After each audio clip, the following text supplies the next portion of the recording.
Habituellement, je mets quelle couleur pour YouTube? Allez, on part sur du violet. Mesdames et messieurs, bonjour à tous. Aujourd'hui, on va parler crypto-monnaie, on va parler notamment du flash crash en crypto-monnaie. Quel est mon avis sur le sujet? Qu'est-ce que je pense qui va se passer dans le futur? Quelles sont les positions que je renforce actuellement, maintenant? Enfin, quels sont mes ordres d'achat? Je vais tout vous donner, hein, vraiment. Telle crypto-monnaie, telle crypto-monnaie, telle crypto-monnaie, blablabla, crypto-monnaie. Tel prix, tel prix, tel prix. D'ailleurs, on voit pas mon t-shirt, mais j'ai un super t-shirt Bitcoin, tuk-tuk. Alors en ce moment, c'est difficile de l'exposer vaillamment, mais c'est très sympa. C'est de chez CryptoShop. Vous avez le lien d'ailleurs dans ma bio Instagram. Les gars, j'allais commencer cette vidéo sans vous remercier. On a passé les 10 000 abonnés, donc ça fait vraiment plaisir. C'est un vrai cap. 10 000 abonnés, donc vraiment merci à tous. Ça fait vraiment plaisir. Donc let's go, hein. Prochain cap, les 20K. On continue. Je vais toujours vous lâcher des petites vidéos, au moins une par semaine. En ce moment, on parle crypto, mais on va faire tous les sujets, hein. Vous savez, le thème de la chaîne, c'est le développement personnel, les finances, le succès. On va quand même rester du côté des finances, de l'investissement, mais globalement, on va toucher à tout ce qui est développement de soi, développement personnel, même si ça fait un peu court de dire ça. D'ailleurs, je vois que j'enchaîne pas mal les vidéos crypto-monnaie, notamment les trois là. Je veux surtout pas que vous me mettiez dans la case des youtubeurs crypto-monnaie, hein. Je ne suis pas un youtubeur crypto-monnaie. Mon métier, c'est que je suis consultant patrimonial indépendant, donc je fais du conseil patrimonial. Mais personnellement, ma stratégie, c'est vraiment majoritairement, et c'est ce que je recommande aux personnes que j'accompagne, l'investissement dans l'immobilier, dans la bourse, et pourquoi pas, si le profil est en adéquation, une petite partie en investissement en crypto-monnaie. C'est ce que je fais pour moi. C'est aussi le cas pour l'investissement sur les boîtes de trading, toujours une petite partie qu'on peut se permettre de perdre. Donc voilà, je ne suis pas un investisseur uniquement crypto, un trader crypto, mais par contre, c'est vrai que je pense réellement que toutes les technologies qui tournent autour de la blockchain sont vraiment le futur. Ça me fascine, donc forcément, j'investis. Et c'est ce que je recommande aux personnes de faire également quand leur niveau de risque leur permet. Et d'ailleurs, je vois que cette vidéo sur mon bot de trading vous a énormément plu. Donc si c'est le cas, n'hésitez pas à me le dire en commentaire et je pourrais vous sortir une deuxième vidéo parce que j'utilise bien sûr pas qu'un seul bot de trading et c'est toujours important de se diversifier. Donc je pourrais vous sortir une deuxième vidéo sur ce même sujet. Donc voilà, sans plus tarder, on va passer sur la première crypto-monnaie sur laquelle je me positionne maintenant. On passe sur Binance. Alors finalement, on va partir sur TradingView parce que sur Binance, ça faisait, avec tous les ordres d'achat et tout, ça faisait un peu chauffer le Mac, donc niveau micro, ça devait pas être top. On part sur TradingView et on commence directement avec le Bitcoin parce que ça me permettra de vous donner en même temps mon avis un peu global sur la situation et qu'est-ce qu'il en va des prochains jours, des prochaines semaines. Comme je vous l'ai dit, je ne suis pas un YouTuber crypto-monnaie, mais je vais quand même vous donner ce que je pense et je vais être très clair niveau prix, qu'on peut atteindre pendant cette année 2021. À mon avis, on est toujours dans un bull run un peu particulier puisqu'il va être en deux temps. Dans tous les cas, à terme, pour moi, même possible cette année ou sinon l'année prochaine, on atteindra un Bitcoin à 75, 80, 85 000 $. Donc ça, c'est la première chose. Si vous aussi, vous êtes convaincu de ça, vous êtes convaincu que ça va continuer de se développer, que la croissance n'est pas finie, parce que sur 10 ans, depuis la création du Bitcoin, il est très largement haussier. Si vous êtes aussi convaincu de ça, il n'y a pas de raison plus que ça que de paniquer. Mais d'un autre côté, les gens qui répètent tous les jours buy the dip, buy the dip, buy the dip, alors que ça fait que de baisser tous les jours depuis maintenant 3 semaines, c'est n'importe quoi. Aujourd'hui, on est dans une période d'indécision. Il n'y a aucun moyen de savoir comment ça va se passer dans 2 jours, dans une semaine.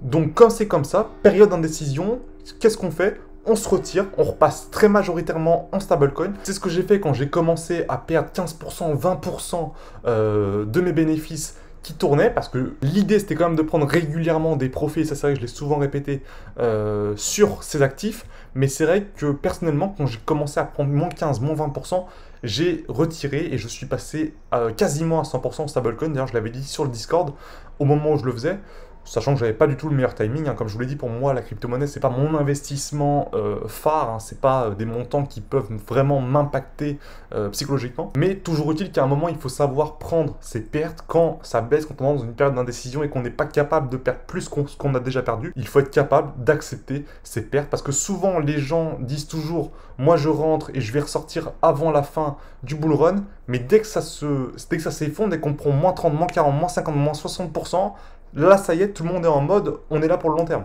ça n'a pas de sens. Il faut toujours définir sa stratégie, avoir un bon money management et la tenir quoi qu'il arrive, prendre ses profits. Si on prend moins 30%, on doit savoir d'avance comment on devrait réagir parce qu'on sait d'avance que ça va arriver. Donc là, clairement, on est clairement baissier. Ça fait 3 semaines qu'on est clairement baissier. On avait fait cette grosse chute pile sur les 30 000 $. Pour moi, on va retester ces 30 000 $ et on va même redescendre en dessous. Il n'y a pas de raison de repartir très fortement en hausse maintenant. Ça, c'est une prédiction. Concrètement, je me base sur rien là-dessus. C'est uniquement mon intuition. Je pense qu'on va redescendre jusqu'aux 30 000 $, voire descendre en dessous. Je ne suis pas du tout haussier, je ne suis pas du tout bullish actuellement. Donc, je suis positionné sur le Bitcoin. J'ai un ordre à 30 000 $ et j'en ai un deuxième très gros à 25 000 $. Ceci étant dit, on va passer au deuxième actif. Faisons l'Ethereum. Voilà, l'Ethereum, là, typiquement, vu que l'Ethereum, c'était le plus gros de mon portefeuille, je suis rentré sur l'Ethereum depuis les 200 $. Donc, c'est clairement, là, je peux vous dire à quel moment je suis sorti majoritairement, que j'ai sécurisé mes positions. Donc, j'avais pris régulièrement des bénéfices. Forcément, après coup, on se dit toujours qu'on n'a pas pris assez de bénéfices. Mais quand l'Ethereum était passé en dessous des 3 000 $, voilà, par ici, là, j'ai commencé à sortir 80% de mon portefeuille de repasser en stablecoin. C'était vers les 2700 je crois, et aujourd'hui forcément je me dis que j'ai bien fait, même si sur le coup je savais pas que ça allait continuer de descendre, je savais pas que si ça allait remonter, je voulais juste me sécuriser, j'étais pas à l'aise avec la volatilité du moment, donc je me suis écarté du marché, je suis repassé en stablecoin, j'ai envoyé une bonne partie sur des bots de trading et une autre partie en farming sur du stablecoin. Je vous en parle dans la prochaine vidéo qui sort d'ailleurs. Mais concrètement, dans la situation actuelle, à 1882 $ au moment où je vous parle, grosse période d'incertitude, il n'y a aucun moyen de savoir comment ça va se passer.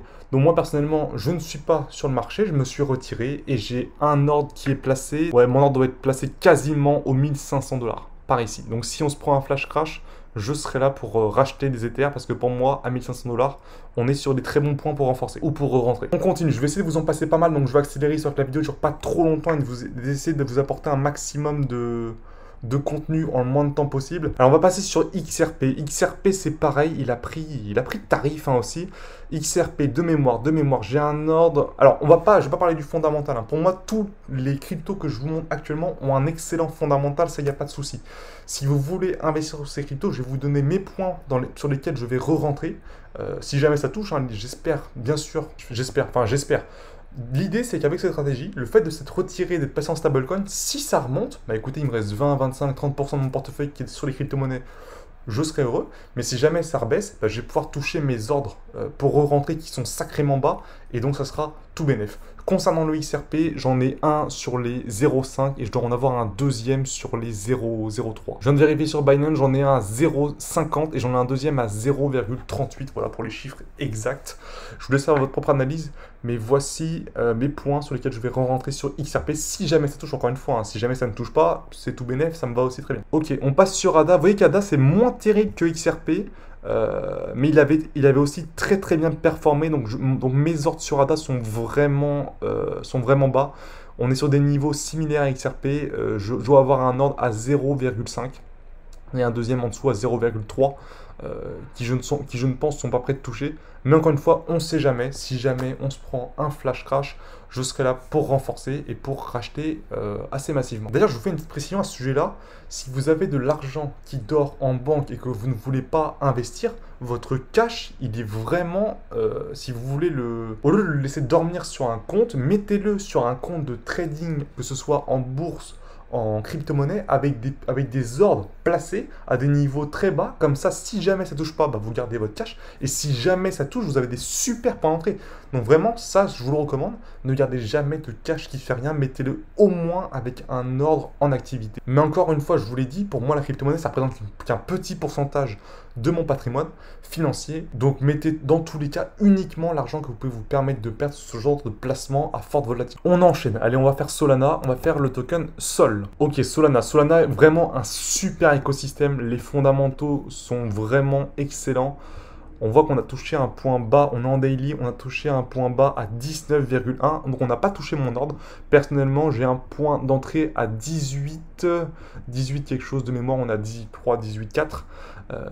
Pour moi, du Solana à 18, c'est vraiment excellent comme point d'entrée. Pareil, je crois à fond à l'écosystème. En plus, ils vont lancer leur plateforme, leur launchpad Sol Starter. Ça arrive du côté de juin, je vous en avais parlé dans ma vidéo sur les IDO Podcast Starter. Allez la voir si vous ne l'avez pas vu, c'est toujours un moyen de faire un max d'argent même si on n'est plus en bull run, parce que les IDO, bah écoutez, qu'on soit en bull run ou pas, les nouveaux tokens se lancent, les super projets se lancent, donc il y a toujours moyen de gagner beaucoup d'argent avec ça. Voilà, donc pour Solana 18.5, je re-rentre massivement sur ce token. Alors Matic, il avait extrêmement explosé dernièrement. Dans tous les cas, il fallait qu'il se prenne une correction un jour ou l'autre. Donc forcément, celle-là, si vous avez pas fait de bénéfice sur Matic alors qu'il avait explosé, c'est que vraiment votre money management, votre stratégie n'est pas au point, parce que vraiment, il faisait que monter, que monter, que monter. Vous deviez prendre régulièrement des bénéfices sur ce token. Ce que j'ai fait personnellement, mais là on voit qu'il a bien rechuté, on est à 0,84 actuellement avec un point bas à 0,74. Personnellement sur Matic, j'ai un point pour re-rentrer à 0,5 aussi. Ah, j'ai bien envie de vous parler de Dogecoin maintenant, ça peut être marrant. Le Dogecoin, c'est très intéressant. Pourquoi le Dogecoin? Parce que il a son propre marché. Le Dogecoin, il n'est pas soumis aux autres crypto-monnaies. Enfin, il est forcément soumis, tout baisse, donc forcément le Dogecoin baisse aussi.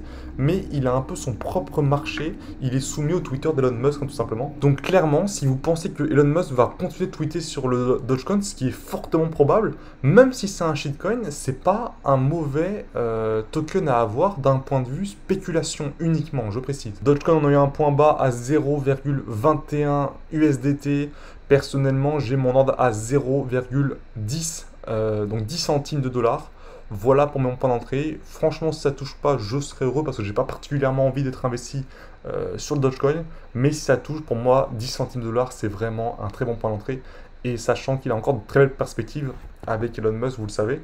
Donc voilà pour le Dogecoin. Je vois que la vidéo commence à faire longtemps. Allez, je vous en fais un petit dernier. On va parler de VeChain avec le token VET. VeChain, c'est pareil, ça m'embête de ne pas vous parler des fondamentaux de tous ces tokens, mais je vous l'ai dit. Alors, j'avais dit que je présenterais que des tokens avec des bons fondamentaux. C'est pas le cas du tout de Dogecoin.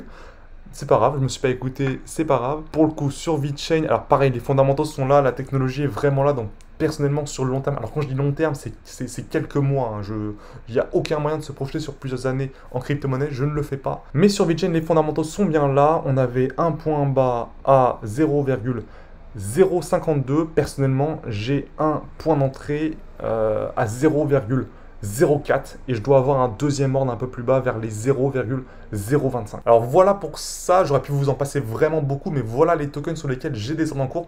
Il y en a encore d'autres, il y a notamment le Cake, le DOT, le Kusama, j'en ai plein d'autres en ordre, mais voilà, donc c'est vraiment une très bonne stratégie, je pense. Faut pas paniquer dans ces moments-là. Mais concrètement, si vous êtes pris la baisse en pleine face et que vous n'avez pas régulièrement pris des profits, ben ce que vous pouvez en retirer, c'est qu'au moins vous avez, je pense, appris pas mal de choses pendant cette chute. C'est ce qu'il faut en retenir, et que vous serez bien mieux préparé lorsque la prochaine arrivera, parce qu'il y en aura d'autres, c'est sûr.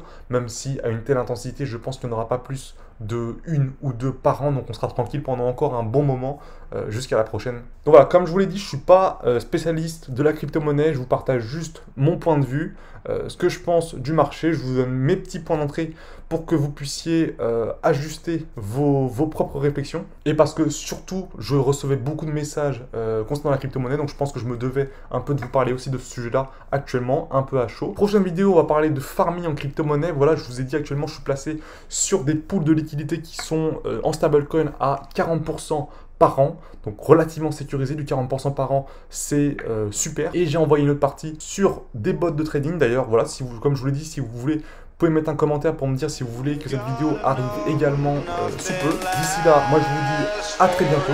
Prenez soin de vous. Bye.